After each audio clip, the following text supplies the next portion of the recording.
এই গরমে মন প্রাণ কলেজা ঠান্ডা করবে মালাই কুলফি।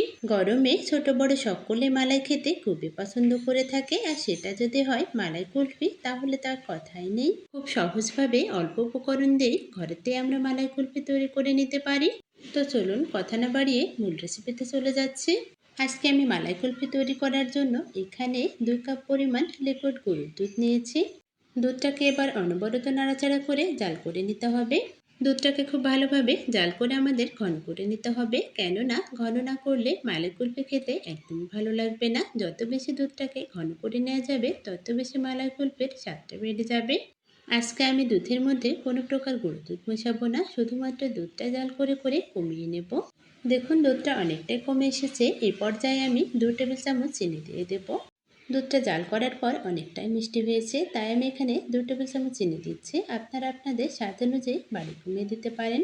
এবার আমি হালকা সুঘ্রাণের জন্য এখানে একটা এলাচ ব্যবহার করছি। আবারও অনবরত নাড়াচাড়া করে দুধটাকে জাল করে নিতে হবে। যেহেতু আমরা এখানে চিনি ব্যবহার করেছি, তাই চিনির পানিটা শুকিয়ে আসা পর্যন্ত দুধটাকে আবারও জাল করে নিতে হবে।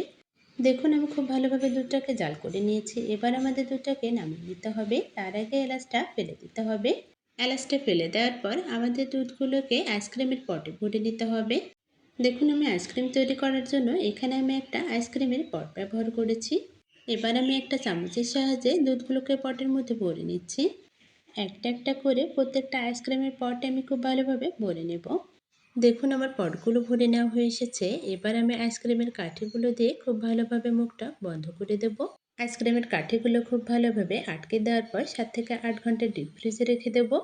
7 থেকে 8 ঘন্টা ডিপ ফ্রিজে রাখলে আইসক্রিমটা খুব ভালোভাবে জমে যাবে। দেখুন আমি 7 থেকে 8 ঘন্টা পর ডিপ ফ্রিজ থেকে আইসক্রিমটা বের করে নিয়েছি। আপনারা দেখেই বুঝতে পারছেন আমাদের আইসক্রিমটা কতটা ভালোভাবে জমেছে। মালাই কুলফি আইসক্রিমটা খেতে মাশাআল্লাহ অনেক মজার ছিল। মালাই কুলফি আইসক্রিম খেতে যতটা মজার হয়ে থাকে ততটাই বানানো সহজ।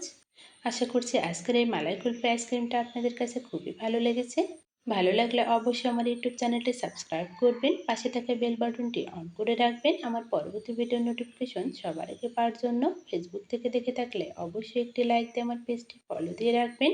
আজকের মতো এখানে বিদায় নিচ্ছি। আল্লাহ হাফেজ।